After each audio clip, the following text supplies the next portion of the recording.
Tonight, we report on why a dog was shot by Moses Lake police, and people can get rid of old documents at a shred event on Friday. What's happening in sports, Bob? Moses Lake took on West Valley in Big Nine soccer action last night at Lions Field, and Big Bend and Columbia Basin College went at it in NWAC volleyball action. Let's take a quick peek at our Weather Center forecast. I'm meteorologist Mike Sines. We are going to have a cold front that's going to make its way into our region. How much rain will we see and just how cool will temperatures get? I'll let you know coming up in Wet. I'm Amber Jenks, and we have all this and much more on iFIBER 1 News. From the iFIBER 1 HD studio here in the heart of the Columbia Basin, this is iFIBER 1 News. Your #1 source for local news, sports headlines, and our very own Weather Center forecast covering the entire Columbia Basin.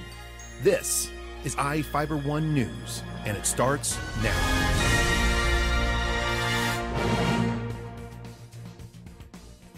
A dog was shot and injured by Moses Lake police after reportedly acting aggressive towards several people and a police officer.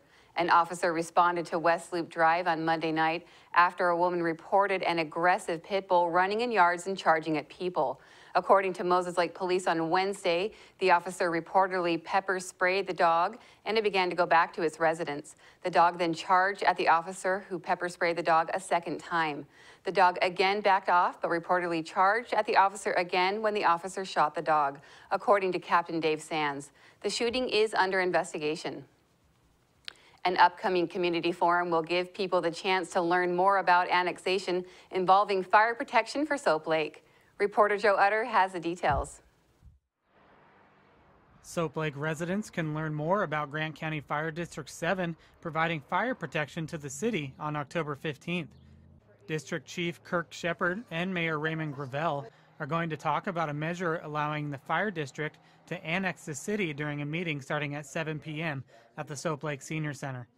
If the city is annexed by the fire district, property owners would pay the district about 75 cents per $1,000 of the assessed value of their property. In return, the fire district would be responsible for fighting fires in the city limits. Currently, the city is served by a volunteer fire department, which has gone through 3 fire chiefs in the past 3 years. The department is struggling with attracting volunteers and maintaining up-to-date firefighting equipment. Fire District 7 has a paid fire chief, a full contingent of volunteer firefighters, and equipment that meets state standards.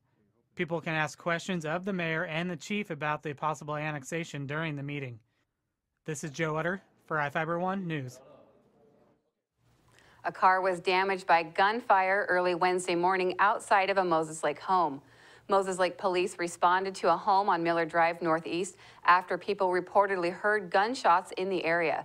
Officers found a vehicle had been shot twice. According to Moses Lake police, 3 shell casings were found in the driveway of a home. Several witnesses were contacted, but are reportedly not cooperating. No other information on the shooting was available. Anyone with information is asked to call Moses Lake police at 509-764-3887.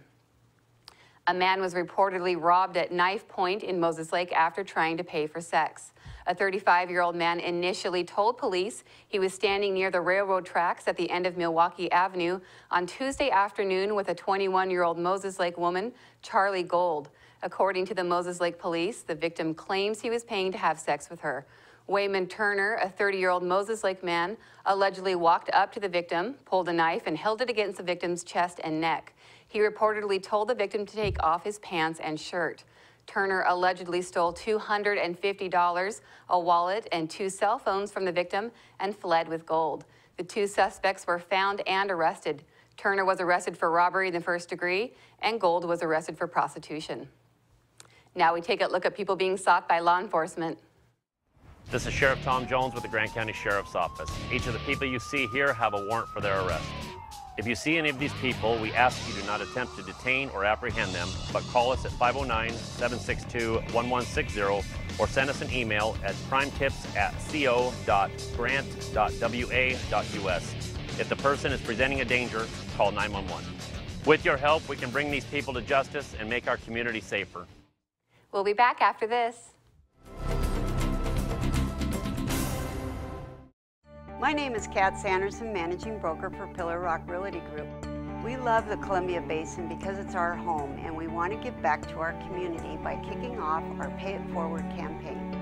If you buy or list with us, we will donate 1% of our total proceeds to a local charity of your choice and in your name. Call us today at 754-4444 or visit pillarrockrealty.com because we are your local real estate experts.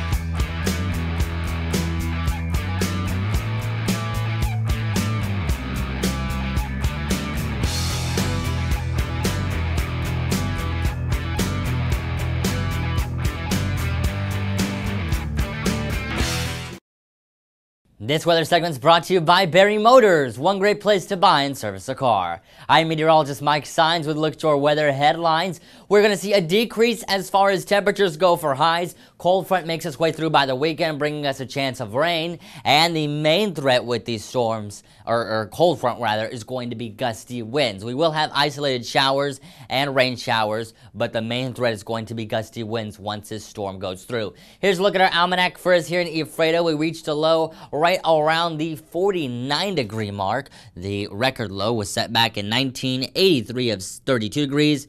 Record high back in 1991 of 86. The sun is going to set for us here at 6:38 p.m. And here's a look at our almanac for our friends in Moses Lake. They reached a record high back in 1992 of 87 degrees. Record low back in 1983 of 35. Sun's going to set for our friends in Moses Lake right around 6:37 p.m. And the low was set this morning at 43 degrees. Right outside, when you step outside your door, 79 degrees, broken clouds. We are going to see the winds generally continue to sweep in from the Gulf Coast, or from the coastal regions rather, into our area. Here's a look at your Futurecast model. We are going to call for chances of showers and thunderstorms, and you're going to see just a glimpse of the cold front here. It's going to start right here in towards the Canada region and the Alaska region, make its way towards our area. Look at this. It's going to start coming through. You're going to see very spotty showers in nature as we make our way into Friday. Friday at 6 o'clock. You can already see some of those showers and thunderstorms, and then Friday evening is where we start to get this line of some showers and thunderstorms. This is where these showers, rather, not thunderstorms, showers are going to make their way in towards our region. This is going to be a pretty potent cold front in the fact that we are going to see wind gusts. That'll be a factor of up to 40 miles per hour, so hold on to your hats this weekend. Here's a look at your forecast for Friday. We're going to call 79 degrees in Yakima, inland northwest, calling for temperatures and highs to be into the mid to upper 70s, and Long Beach right around 66 degrees. For our Columbia Basin, 77 for our friends out in Moses Lake with mostly sunny skies. Ephrata for us here, 77, mostly cloudy skies, and we're going to see cloud coverage increase throughout the day Saturday as that cold front continues to approach our region. Here's a look at your 7-day outlook.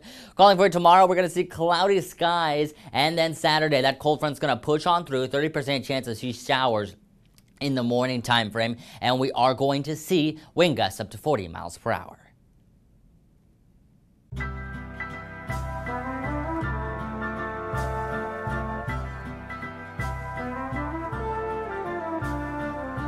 Paying your Grant PUD bill with ePay is like getting free cuts in line.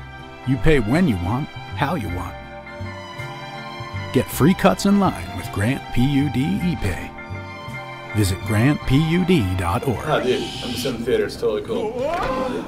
Ah. The new flamethrower cheeseburger now with a $5 lunch. I'm going flamethrower today. Remember what happened last time? I'm going flamethrower today. Gary, do you remember what happened last time? I'm going flamethrower today. Remember what happened last time? Comes with a Sunday now. I can handle it. You know your body, Gary. Go flamethrower. Now the DQ $5 lunch comes with the new jalapeno bacon flamethrower cheeseburger, plus fries, drink, and a sundae. This is fan food, not fast food. Moses Lake and West Valley went at it in Big 9 soccer action at Lions Field last night, and one team came away with a lopsided victory. Moses Lake took one on the chin on the pitch last night, dropping a 4-0 fuss to West Valley. The Rams not only dominated the scoreboard, they owned possession in both halves as they held the Chiefs at bay. West Valley got on the board midway through the first period when Jordan Carnes offered up this pooch kick over an onrushing Chiefs keeper who left the box wide open. Moses Lake threatened late in the first half but wasn't able to convert. The Rams' Kendra Hanses got possession and sprinted down the Chiefs' sideline past all would-be defenders and rocketed a shot deep into the Moses Lake net. Things didn't get any better for the Chiefs in second half action as West Valley tacked on 2 more goals to win in a cakewalk. The loss drops Moses Lake to 3-1 in conference play and 1 game back of the undefeated Rams. The Chiefs are back on the pitch Saturday in Yakima to match up with the Davis Pirates. The Lady Vikings were looking to gain ground in the NWAC East Region Conference when they matched up with Columbia Basin College last night. Here's Sean Wells with the story. It was a big conference showdown for Big Ben hosting Columbia Basin. The Vikes were looking to notch their first league victory under first-year head coach Joni Nagy. The Lady Hawks jumped out to an early lead in the first set with aggressive attacking play, winning 25-13. The Lady Vikings gave great effort in the second set, but a late run by Columbia Basin put them on top 25-16. A back-and-forth third set was eventually won by Columbia Basin 25-23, taking the match in 3 straight sets. Mackenzie Monahan was the MVP for Columbia Basin, recording 10 kills and 21 assists. Emily Botkeen also had a nice match for the Lady Hawks with 6 kills and 16 assists. Kelly Foth recorded 9 kills, 30 assists, and 7 digs for Big Ben. Brooke Sorensen had 6 kills and 19 assists for the Vikings. The loss moves Big Ben to 0-4 in conference play with a 6-13 overall record. The Lady Vikings are back on the road Friday at Blue Mountain.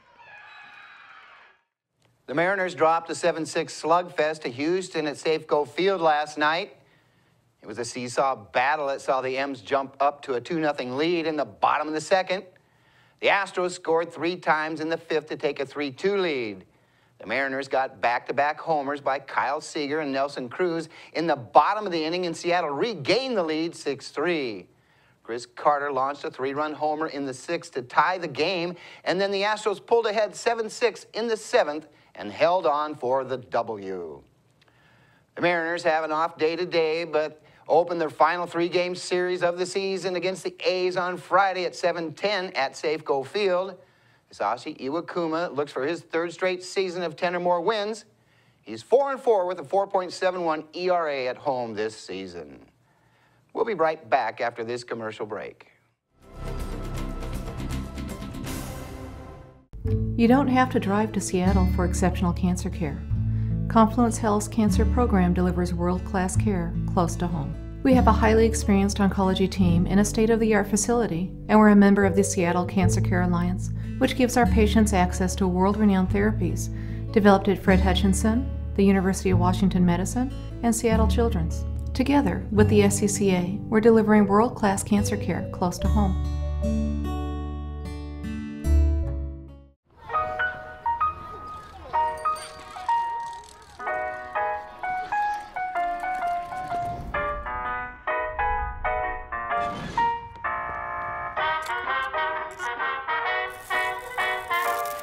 The Dodge brothers' competitive spirit and engineering prowess started long before they built their first car, and will continue long after their latest, the most technologically advanced vehicle in its class.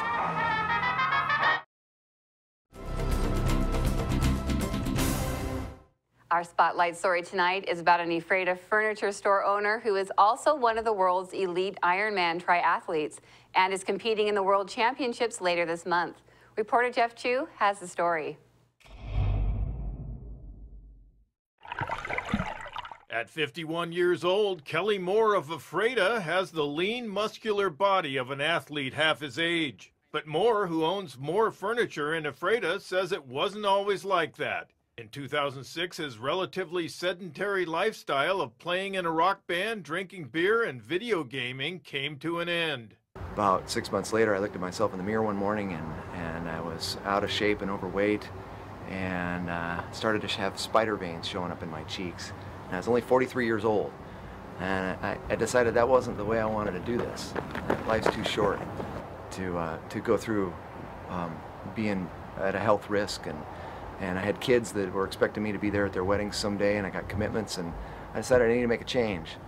He bought a Walmart mountain bike and befriended Jake Medke, leader of the area cycling group Vicious Cycle. Together they started seriously cycling and mountain biking. Moore then bought some running shoes and ran. He started seriously swimming. And then I heard about this triathlon thing, which I'd known about, but I really hadn't looked into much. I thought that looked kind of fun. So there was a race up in Chelan. It was a sprint distance, so it was only an 11-minute swim. It was a 12-mile bike ride and a 3-mile run, and I got third in my age group.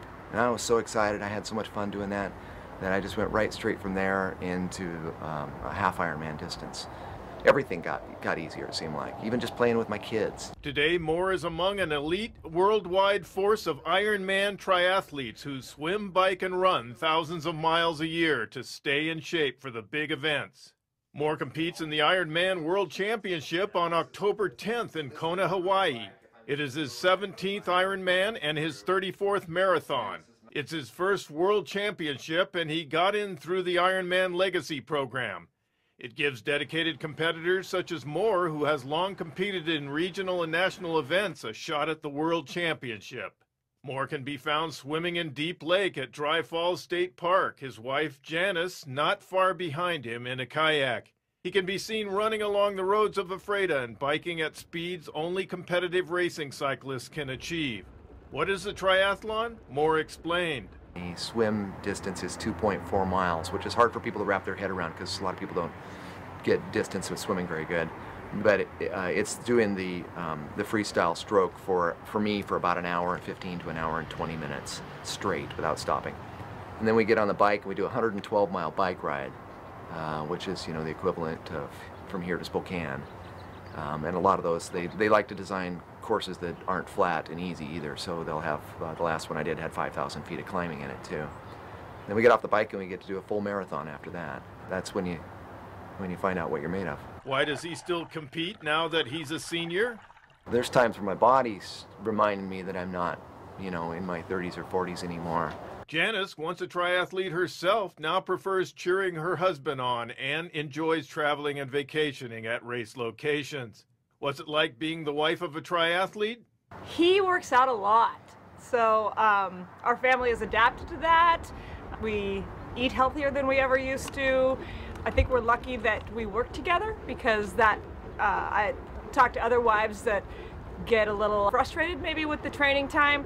I think the fact that we work together makes it easier for me to be okay with him being out for all the hours that he's out and about on the roads. Janice and their daughters, Laura, Holly, and Sarah, are to join their Ironman husband and father in Kona. Moore shared what he expects to experience at the Kona World Championship. I'm going to be standing on the beach with 2,000 of the fittest people on our planet, and I'm just a furniture guy. So it's going to be a little intimidating. I'm Jeff Chu for iFIBER 1 News. We'll be right back after this. Quincy Foods, LLC, a subsidiary of Norpac Foods, is seeking motivated individuals to fill the positions of general laborer for their corn harvest season. They have full-time seasonal openings, must be 18 years old and older, willing to work swing shift. Great people to work for in a challenging food processing environment. Apply at 222 Columbia Way in Quincy between 8 and 5 p.m. Monday through Friday, or online through WorkSource. Quincy Foods is an equal opportunity employer.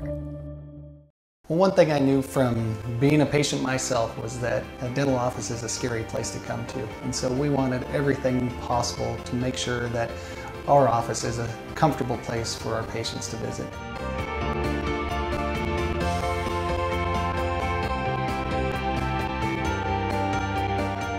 The patients that I have, my clients, have made me a part of this community, and we want to give back in every way possible.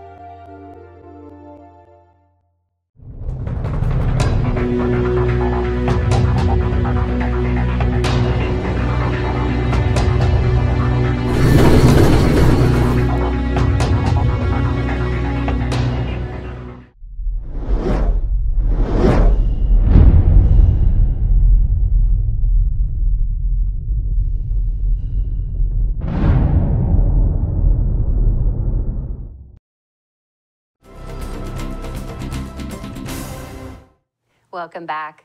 It's Happy Days for the Boys and Girl Club of the Columbia Basin. Happy Days, a tribute to the 1950s, is the theme of the group's 20th annual fundraising dinner and auction on Saturday.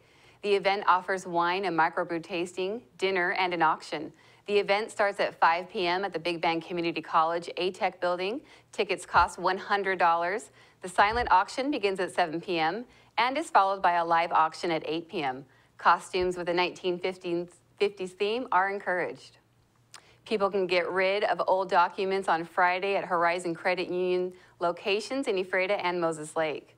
Horizon Credit Union's annual Shred Day runs from 11 a.m. to 2 p.m. at their branches in both Ephrata and Moses Lake.